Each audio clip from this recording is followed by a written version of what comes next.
Assalamualaikum warahmatullahi wabarakatuh. Perkenalkan, nama saya Siska Zainal dengan NIM 250022257.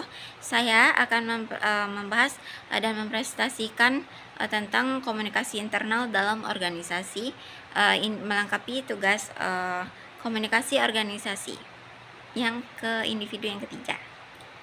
Jadi kita akan membahas tema yaitu tentang komunikasi internal dalam organisasi. Sebelum kita masuk ke poin-poin yaitu ke fungsi dan jaringan, kita akan pahami dulu apa itu komunikasi internal. Komunikasi internal adalah proses penyampaian pesan atau dan informasi di dalam suatu organisasi. Nah, pesan ini bisa datang dari pemimpin ke bawahan, antar rekan kerja, atau bahkan dari bawahan ke pimpinan.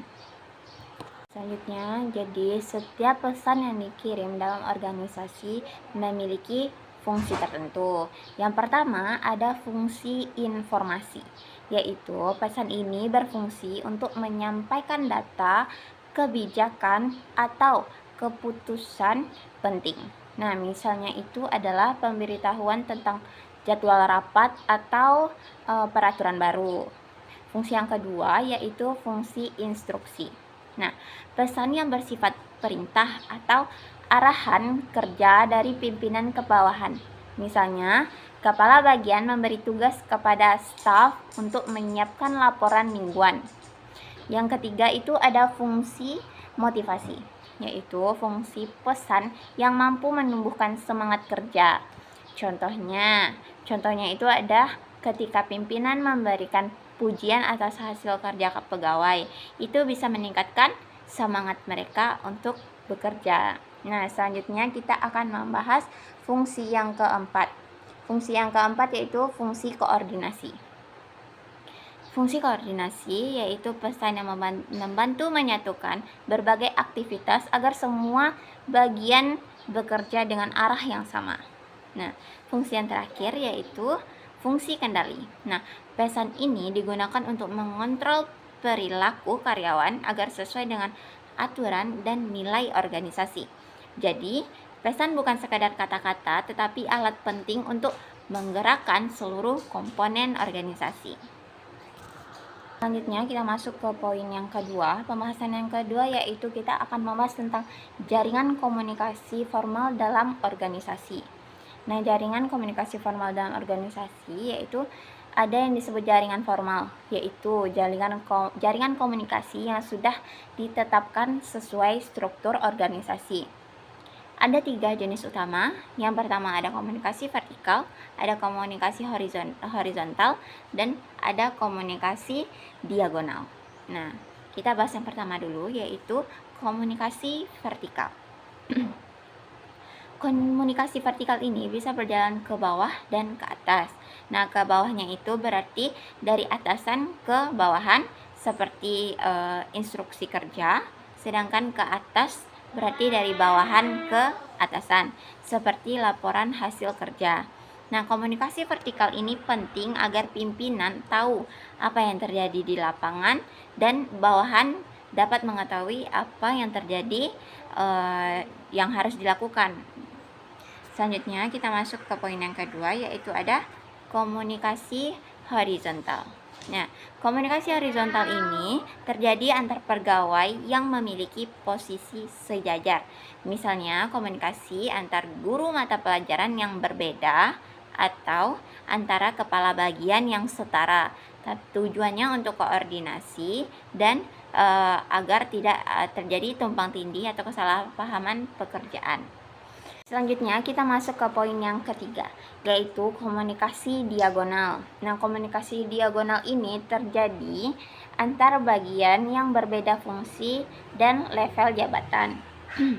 Misalnya itu ada staf administrasi yang berkoordinasi dengan kepala bagian keuangan.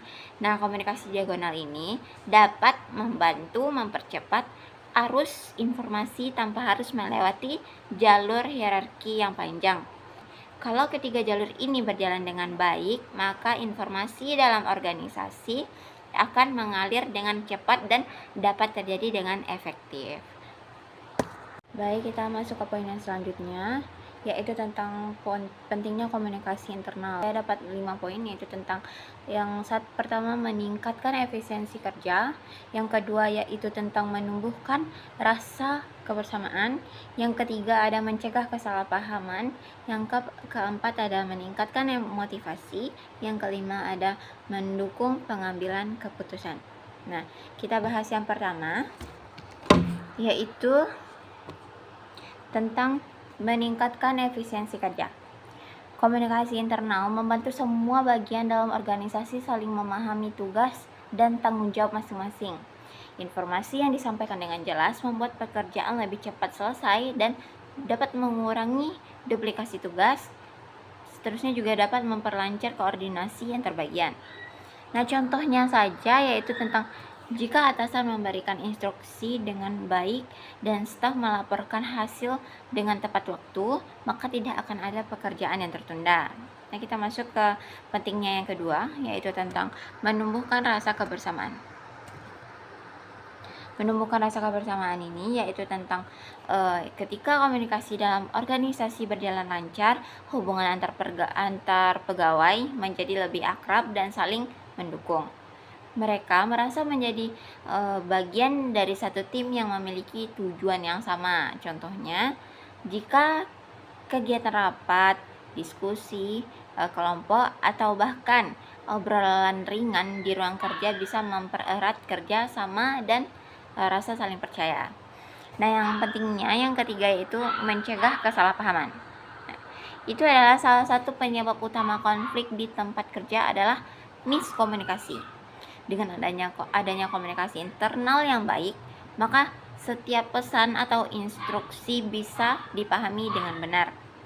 Nah, contohnya saja ketika informasi disampaikan melalui jalur resmi dan terbuka, tidak akan muncul isu atau gosip yang menimbulkan salah paham atau miskomunikasi antar pegawai. Nah, selanjutnya yang keempat yaitu tentang meningkatkan motivasi. Nah, yaitu komunikasi yang baik juga berperan sebagai alat motivasi. Kenapa? Karena ketika pegawai mendapat umpan balik yang positif, maka penghargaan atau dukungan dari pimpinan mereka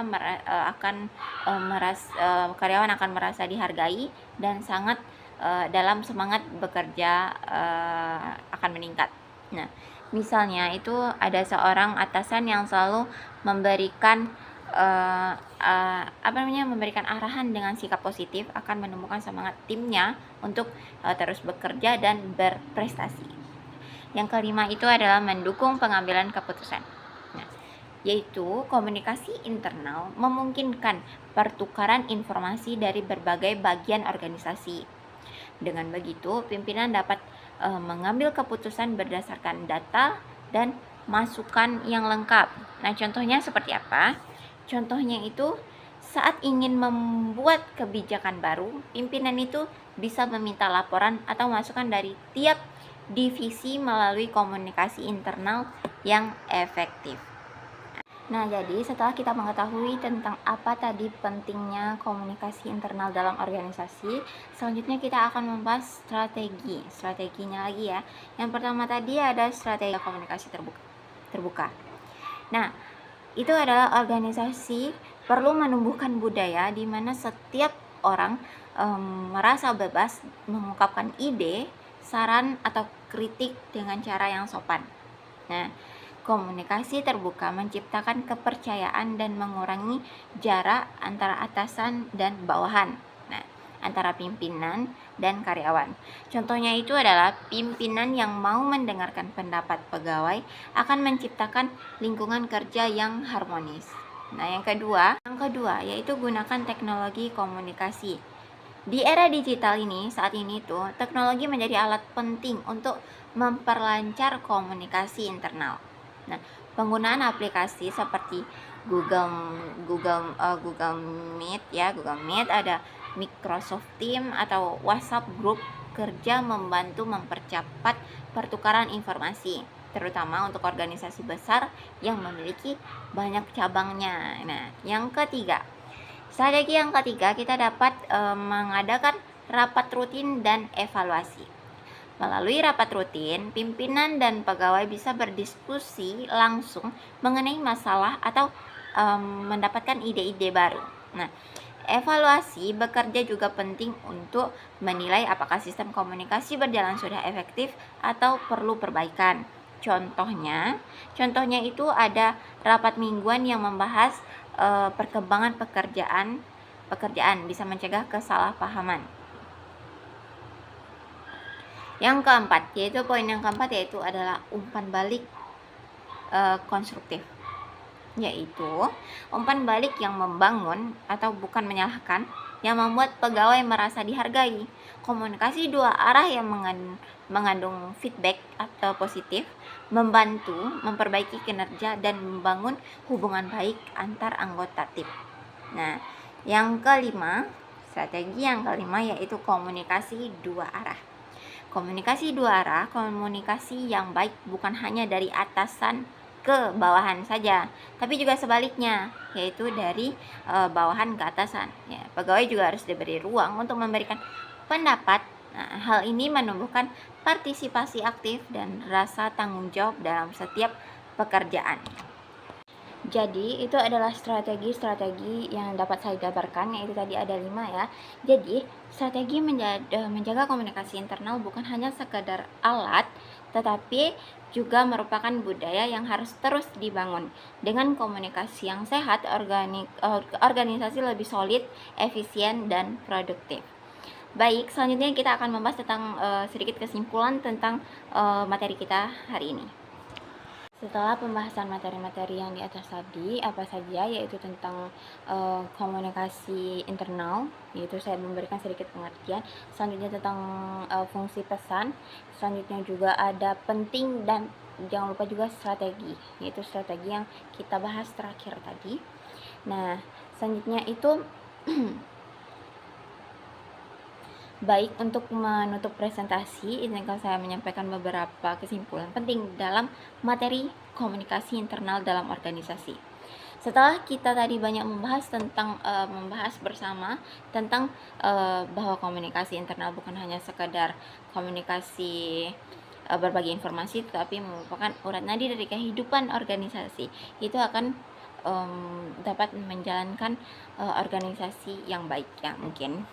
Melalui komunikasi internal yang baik, organisasi bisa berjalan lebih efisien, harmonis, dan produktif. Nah, komunikasi yang lancar membantu setiap anggota memahami peran dan tanggung jawabnya, mengurangi kesalahpahaman, serta menumbuhkan rasa kebersamaan dan motivasi kerja. Tanpa komunikasi yang baik, sehebat apapun sistem yang dimiliki organisasi, tidak akan bisa mencapai tujuan yang maksimal. Nah, karena di komunikasi itulah semuanya akan berjalan dan mendapat hasil yang efisien, harmonis, dan produktif. Selain itu, agar komunikasi internal tetap terjaga, kita juga perlu memahami dan membangun strategi yang efektif. Nah, strategi itu mulai dari menciptakan budaya komunikasi terbuka, menggunakan teknologi komunikasi, memberi umpan balik yang membangun, dan hingga menciptakan komunikasi dua arah antar pimpinan dan pegawai. Nah, semua hal ini menjadi fondasi penting untuk hubungan kerja tepat, kuat, dan tujuan organisasi tercapai secara bersama. Nah, jadi, dapat kita simpulkan bahwa komunikasi internal adalah kunci utama keberhasilan organisasi. Dengan komunikasi yang baik, tidak hanya pekerjaan yang menjadi efisien, tetapi juga terciptanya rasa kebersamaan dan percaya diri di anggota organisasi. Nah, semua materi ini dibahas untuk mengingatkan kita bahwa berbicara, mendengar, dan memahami satu sama lain adalah awal dari kerjasama yang sukses. Terima kasih perhatian Bapak kepada video presentasi saya kepada teman-teman. Sekian penjelasan presentasi saya tentang PPT yang saya buat tentang komunikasi internal dalam organisasi. Saya sadar bahwa banyak kekurangan dalam video presentasi saya. Atas itu saya mohon maaf. Baiklah, saya akhiri video saya. Assalamualaikum warahmatullahi wabarakatuh.